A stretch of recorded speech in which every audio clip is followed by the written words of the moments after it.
Introducing myself.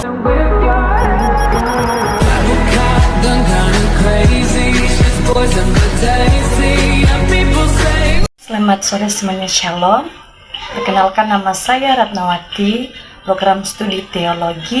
Sebagai tugas video ujian tengah semester mata kuliah Teologi Sistematika 4, dosen pengampu Ibu Erlina Waru, Magister Teologi. Baik, saya akan membahas bab pertama, yaitu pneumatologi, yang artinya doktrin Roh Kudus. A. Definisi pneumatologi. Cara etimologis, pneumatologi ini dibagi menjadi dua.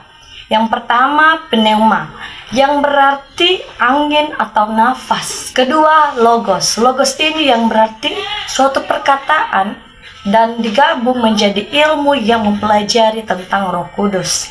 Pada awal sejarah gereja, di mana merupakan suatu pengaruh yang menganut bahwa teologi Roh Kudus ini adalah saksi Yehova. Bagian B, personalitas Roh Kudus atau memiliki sifat pribadi. A.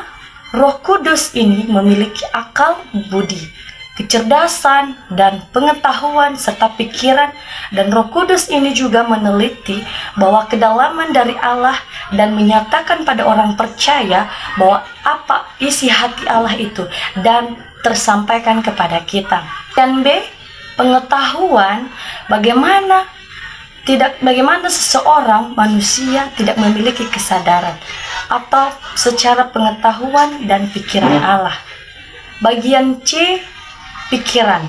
Pikiran yang dimaksud yaitu bagaimana kita mengenal kebenaran dan bagaimanakah kebenaran itu dalam kehidupan orang percaya. Bagian D, emosi. Secara emosional adalah sering terjadi sensitivitas, bahwa berarti memiliki kesadaran dan kemampuan untuk memberi tanggapan pada sesuatu. Terdapat pada kitab Matius pasal yang ke-12 ayat 22 sampai ayat yang ke-33. Bagian E, yaitu kehendak, secara mengindikasikan bahwa ia memiliki kuasa yang berdaulat dalam pemilihan dan keputusan. Bagian nomor 2, yaitu karya-karyanya, di mana mengonfirmasikan bahwa personalitasnya, yaitu A. Roh Kudus, di mana Roh Kudus ini mengajarkan bahwa sebelum Tuhan meninggalkan murid-muridnya, ia mendorong mereka dan mengatakan kepada mereka bahwa ia akan mengutus seorang penolong yang lain, yang terdapat pada Yohanes pasal 14 ayat 26, di mana Roh Kudus akan menampilkan dan ia akan melakukan pengajaran yang sama dengan Kristus. Bagian B, yaitu Roh Kudus, di mana Roh Kudus bersaksi bahwa Roh Kudus akan bersaksi bahwa pengajarannya, yang pengajaran Kristus itu, bahwa ia itu telah datang dari Bapa dan telah mengatakan bahwa kebenaran Allah kita ini dipakai sebagai alat Roh Kudus, dan Roh Kudus akan bekerja dalam kehidupan orang percaya. Bagian C, yaitu Roh Kudus membimbing, seperti Yesus mendeklarasikan bahwa pada waktu Roh Kudus yang akan mendatang, bahwa ia akan membimbing dengan kebenaran dan akan membimbing mereka dengan kebenaran, seperti dalam Yohanes pasal 16 ayatnya yang 13. Bagian D, Roh Kudus yang meyakinkan. Bagaimana Roh Kudus yang meyakinkan? Seperti pada Yohanes pasal 16 ayat 8, di mana ia mendeklarasikan bahwa masa depan pelayanan dari Roh Kudus itu meyakinkan dunia bahwa dunia akan insaf, kembali akan bertobat, memperbaharui hidup. Dan ia menyatakan kepada dunia apa itu dosa dan apa arti dosa yang sesungguhnya. Bagian E, Roh Kudus melahirbarukan. Yang dimaksud dengan Roh Kudus melahirbarukan yaitu seseorang yang mengalami kelahiran baru atau ia telah dilahirkan kembali oleh Roh Kudus. Ia telah dilahirbarukan, ia diperbarui, kehidupannya diperbaharui, dan ia kembali kepada Tuhan, bertobat dan ia hidup dalam kebenaran. Bagian F, Roh Kudus. Roh Kudus menjadi pendoa syafaat. Yang dimaksud di sini adalah bahwa sebagaimana Kristus ini berdoa syafaat bagi orang percaya, bahwa karena Roh Kudus telah berdoa bagi anak Allah, seperti dalam Timotius pasal 2 ayatnya yang keempat.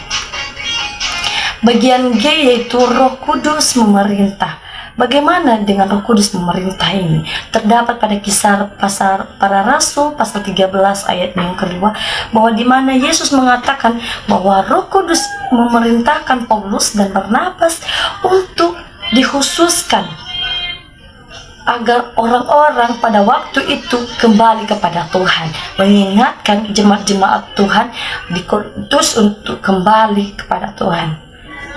Bagian 3 itu posisinya mengonfirmasikan personalitasnya.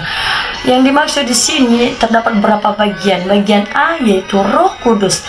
Roh Kudus dapat didukakan, dan waktu orang percaya berdosa, ya, Roh Kudus akan meninggalkan orang berdosa tersebut. Dalam Yesaya pasal 63 ayat 10, bahwa jalan kita ini banyak lika-liku, banyak perjalanan yang tidak bisa kita lewati. Tetapi jikalau kita ingin berproses dengan Tuhan, yakin dan percaya Tuhan selalu menyertai kehidupan kita semua. Bagian B, Roh Kudus dapat dihujat. Kita banyak mendengarkan beberapa orang menghujat Roh Kudus ini, dan biasanya diperkirakan bahwa sebagai sesuatu yang melawan Bapa. Roh Kudus jika kita dukakan atau kita menghujat, sama halnya kita menghujat Bapa di surga. Kita mendukakan Bapa di surga. Seperti dalam kitab Amsal pasal 4 ayatnya yang ke-23. Baik, saya akan menjelaskan bagian C, keilahian Roh Kudus. Tidak dapat dipisahkan dari doktrin lintas. Suatu penyangkalan akan selalu berarti penyangkalan pada yang lainnya, kepercayaan pada Trinitas yang mengharuskan suatu kepercayaan pada kelahiran Roh Kudus. Roh Kudus yaitu Tritunggal, 3 pribadi, 1 esensi atau hakikat. Keilahian Roh Kudus ini yaitu tidak dapat kita sangkal. Bagian D, atribut ilahi Kristus dan tanda pengenal. Ada beberapa bagian. A, hidup. Hidup merupakan suatu atribut ilahi, sebagaimana Bapa dan Putra memiliki hidup pada dirinya. Jadi hidup kita ini dipenuhi oleh Bapa, Putra yang ada dalam hidup kita. Bagian B, Maha Tahu. Maha Tahu adalah Roh Kudus yang menyelidiki kedalaman Allah atau segala sesuatu yang tersembunyi sedikit pun. Tuhan mengetahui, Tuhan Maha Tahu. Jadi segala yang kita lakukan di dunia ini, Tuhan atau Allah itu sendiri mengetahui. Bagian C, Maha Kuasa. Maha Kuasa ini dapat kita lihat dalam penciptaan, seperti di dalam kitab Kejadian pasal 1 ayat 2, di mana firman Tuhan mengatakan, firman Tuhan berkata, bumi ini belum berbentuk kosong dan gelap gulita samudra raya. Jadi saudara, di mana kemahakuasaan Allah ini di dalam kitab Kejadian dan dalam Yohanes juga pasal 14 ayat yang ke-17, di sana bahwa dunia ini tidak mengenal roh kebenaran. Bagian D, Maha Hadir. Allah adalah Maha Hadir, seperti Daud, di mana ia menerangkan bahwa ia tidak dapat lari dari hadapan Roh Kudus. Jadi Allah berfirman kepada Daud untuk menjadi seorang nabi dalam membebaskan umat Israel pada saat itu. Bagian E, kekal. Allah memiliki atau Allah adalah kehidupan yang kekal. Orang-orang percaya datang kepadanya mencari Dia. Bagian F, kekudusan. Allah atau Kristus adalah, kita bisa mengenal dalam kekudusannya bahwa Roh Kudus tidak bisa dihujat ataupun tidak bisa dihina. Bagian G yaitu kasih. Kasih adalah buah-buah roh seperti dalam Galatia pasal 5 ayat 2.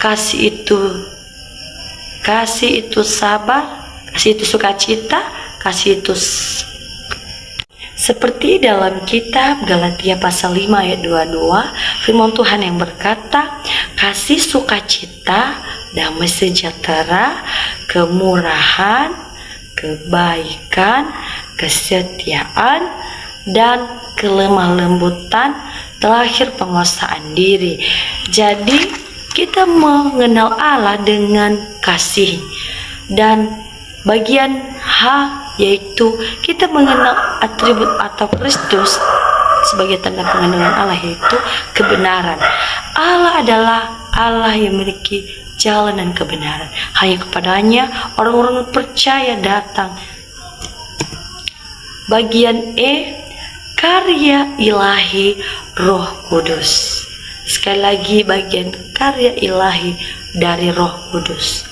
Di mana karya ilahi dari Roh Kudus ini itu satu, penciptaan, di mana Roh Kudus terlibat dalam perencanaan alam semesta.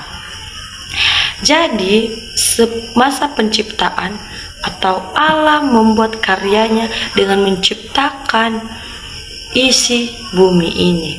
Kedua, karya ilahi dari Roh Kudus yaitu kelahiran Kristus yang terdapat dalam kitab Matius pasal 1 ayat 18, di mana Maria mengandung dari kuasa Roh Kudus.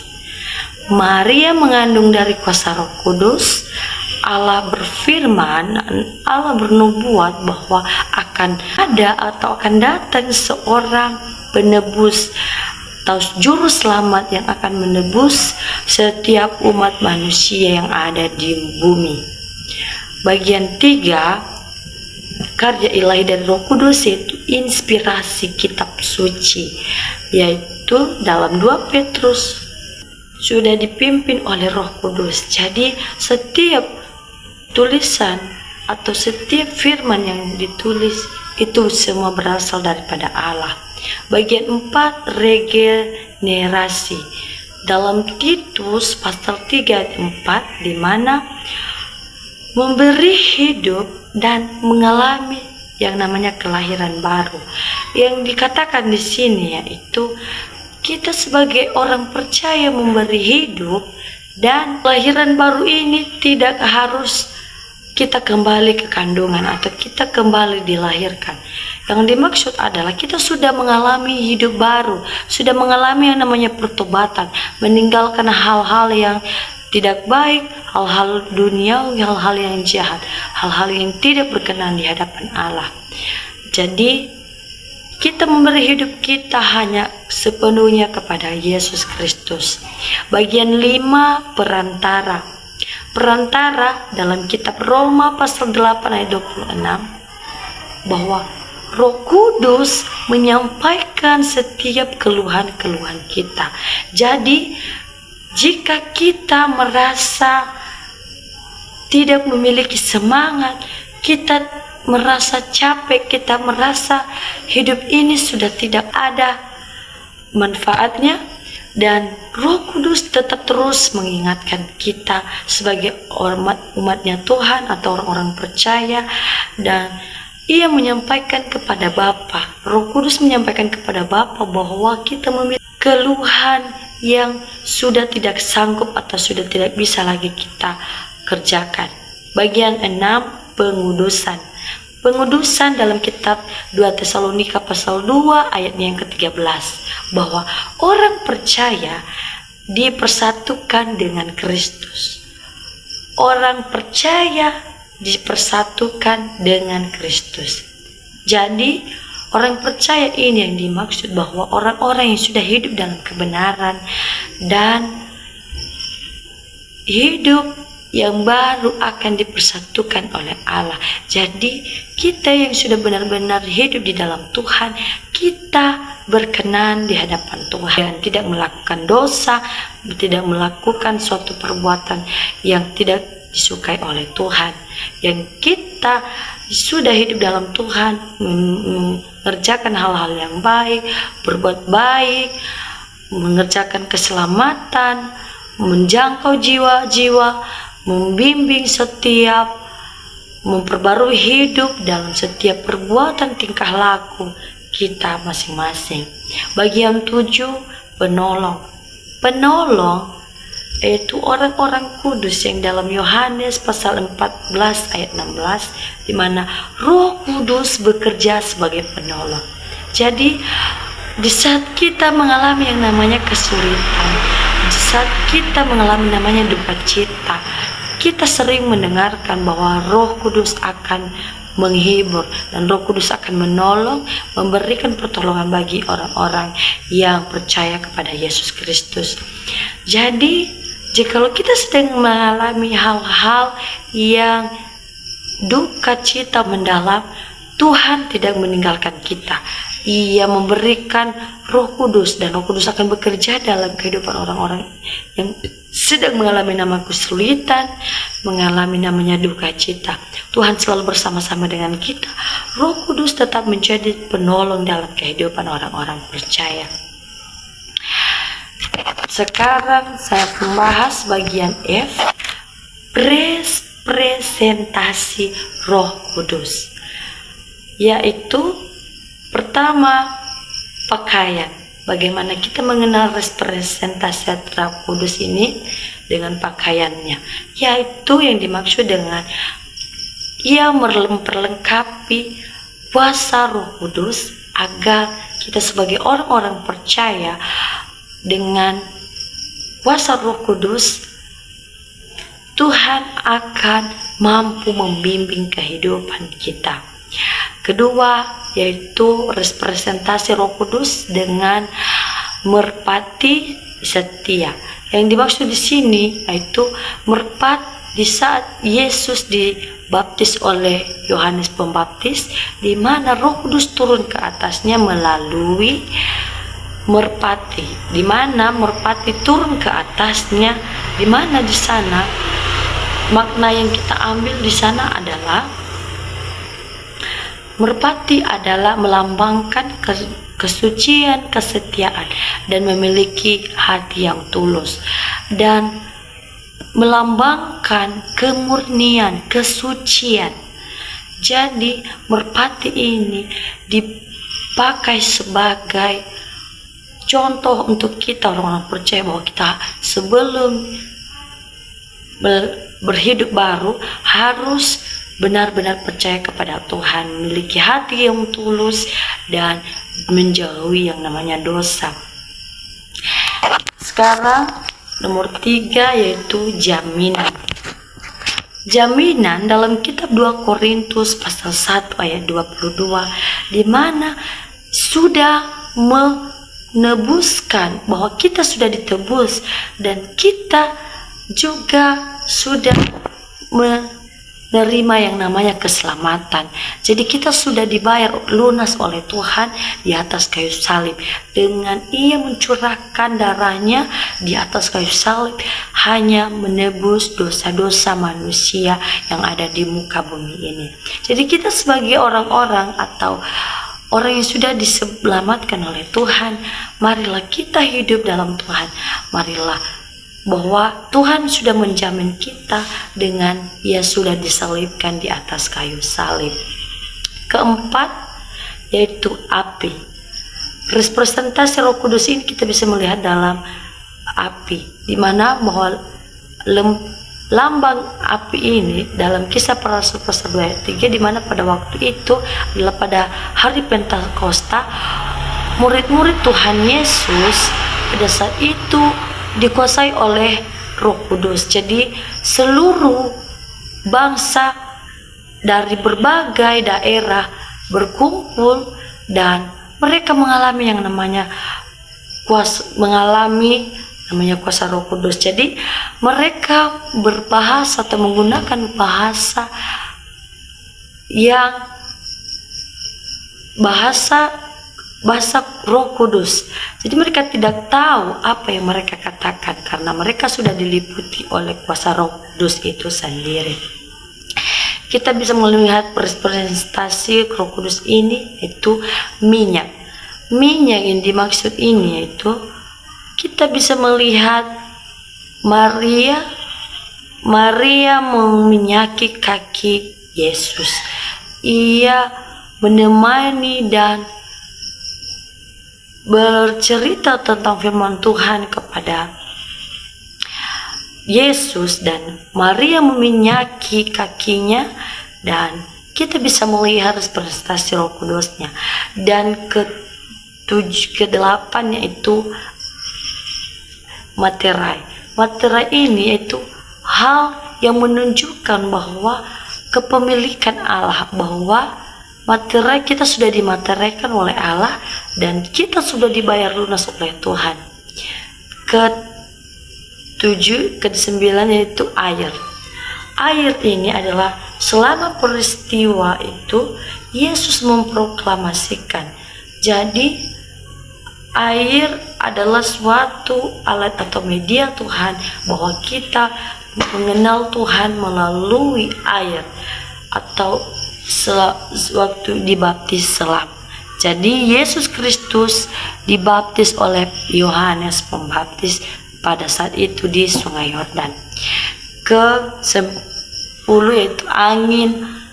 Angin yang dimaksud di sini yaitu kelahiran baru, bahwa merupakan karya atau kedaulatan Allah yang tidak bisa dilihat mata. Jadi kuasa Roh Kudus ini tidak dapat kita lihat tapi bisa kita rasakan.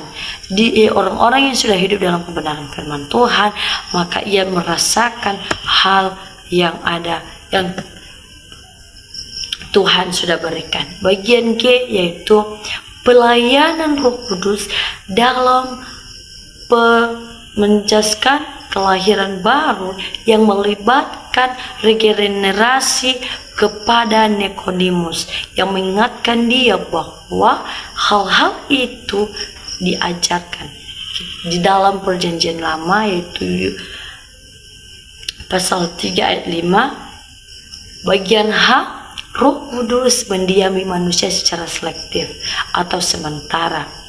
Jadi Roh Kudus ini mendiami manusia secara selektif atau sementara. Bagian D yaitu pilih dan hanya sementara. Tidak semua orang di dalam Perjanjian Lama mengalami yang namanya Roh Kudus.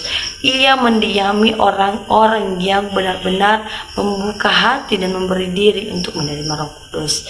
Dan Roh Kudus ini juga Tuhan undur dalam diri Saul dalam kitab 1 Samuel pasal 16 ayat 14, di mana Tuhan banyak Roh Kudus yang mendiami Daud, tetapi sehingga ia menjadi raja, dan jikalau ia melakukan kesalahan, dosa, dan Roh Kudus akan meninggalkan Daud. Bagian I yaitu kemampuan untuk melayani, kemampuan untuk mengerjakan tugas tertentu. Yaitu pelayanan Roh Kudus ini yaitu memiliki kemampuan untuk melayani dan mampu mengerjakan, yaitu kita mampu melayani Tuhan dan mengerjakan hal-hal yang baik. Bagian J yaitu relasi Roh Kudus dengan Kristus. Relasi kita bisa tahu yaitu melakukan hubungan atau terjalinnya komunikasi, bahwa narasi Injil yang terus-menerus menjadi cerminan kuasa dari Roh Kudus atas Kristus dalam pelayanan untuk menggenapi nubuat Yesaya. Jadi kita terus meneruskan Injil, terus meneruskan memberitakan pelayanan Yesus Kristus. Bagian K, kehidupan dan pelayanan Kristus. 1. Pengharapan itu menunjukkan bahwa Yesus adalah Mesias dan Raja Israel. Yesus mengharapkan kepada orang Israel pada saat itu, ia akan menjadi raja Israel. Kedua, kehidupan dan pelayanan Kristus yaitu pengurapan, memperkenalkan Yesus pada pelayanannya di muka umum. Jadi pada waktu ia umur 12 tahun, ia duduk dan bercerita kepada ahli-ahli Taurat. Dan ketiga, pengurapan itu memberi kuasa kepada Yesus untuk pelayanannya. Keempat, pengurapan yang merupakan tanda keautentikan keilahian Kristus. Bagian L, dosa melawan Roh Kudus. Dosa melawan Roh Kudus ini yaitu para pemimpin agama yang telah mendengarkan Kristus mengajar dan telah mendengarkan Kristus melihat tanda-tanda mukjizat-mukjizatnya, tetapi mereka berkata bahwa Kristus melakukan mukjizat itu dengan kuasa setan dan banyak hal-hal yang lain yang menentang dan menghujat Roh Kudus. Bagian M, baptisan sebagai karya Roh Kudus. Yang dimaksud adalah memang Roh Kuduslah yang melahirkan kembali orang-orang yang percaya kepada Kristus. Jadi, jikalau kita ingin memperbarui hidup kita, kita sudah menerima kebenaran dan benar-benar mau bertobat, mari kita baptis agar kita menjadi orang-orang yang benar-benar hidup dalam Kristus. Bagian N yaitu penyertaan Roh Kudus. Penyertaan Roh Kudus bagian 1. Roh Kudus adalah suatu karunia. Roh Kudus mendiami orang-orang percaya kepada Yesus Kristus. Kedua, roh yang diberikan pada waktu keselamatan. Jadi orang-orang yang diselamatkan oleh Tuhan, Tuhan memberikan roh bagi orang-orang percaya, Roh Kudus. Dan karena kita sudah percaya melakukan kebenaran, kita akan memperoleh yang namanya keselamatan daripada Tuhan. Bagian 3, yang tinggal pada diri orang percaya secara permanen. Jadi Roh Kudus ini tinggal dalam kehidupan orang-orang percaya yang sudah benar-benar percaya dan hidup di dalam Kristus Yesus.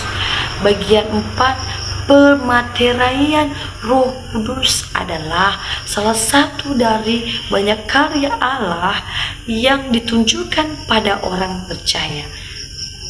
Bagian O, karunia Roh Kudus dan pemberian anugerah. Yang dimaksud di sini yaitu karunia seseorang individu. Karunia atau pemberian anugerah ini akan diterima oleh seseorang atau individu itu sendiri. Karunia yang memberi anugerah itu karunia roh bagi gereja. Karena di mana gereja adalah secara unik, yaitu seseorang yang diperlengkapi, orang-orang yang hidup dalam gelap dan menuju terang. Jadi gereja adalah sebagai tempat perkumpulan orang-orang percaya kepada Yesus Kristus untuk hidup dalam kehidupan yang terang. Bagian P, deskripsi dari karunia Roh Kudus, dari karunia-karunia rohani. P, deskripsi dari karunia-karunia rohani. 1. Rasul, suatu perbedaan penting yang harus dibuat antara dari jabatan rasul dan dibatasi hanya pada ke-12 murid dan Paulus. Jadi rasul ini memiliki perbedaan penting dan karunia serta jabatan-jabatan, baik jabatan rasul, dan dibatasi hanya pada kedua murid dan Paulus. Kedua, deskripsi dari karunia-karunia rohani ini, nabi. Nabi yaitu karunia yang bernubuat, disebut di dalam kitab Roma pasal 12 ayat 6 bahwa seorang nabi yang menerima informasinya melalui wahyu secara langsung dari Allah. Jadi nabi memiliki hubungan langsung daripada Allah dan memberitahukan kepada benar-benar mau mengikut Tuhan. Ketiga deskripsi dari karunia-karunia rohani yaitu mujizat. Mujizat atau kata mujizat ini berarti kuasa atau sesuatu karya dari kuasa. Jadi mujizat ini, mujizat yang dilakukan oleh Tuhan, yaitu Ia menyembuhkan orang lumpuh. Itu banyak mujizat-mujizat yang sudah dilakukan atau dikerjakan oleh Allah itu sendiri. Semoga penjelasan saya pada malam hari ini kita dapat mengerti dan memahami. Demikian saja pembahasan saya. Saya sapa kita kembali. Shalom.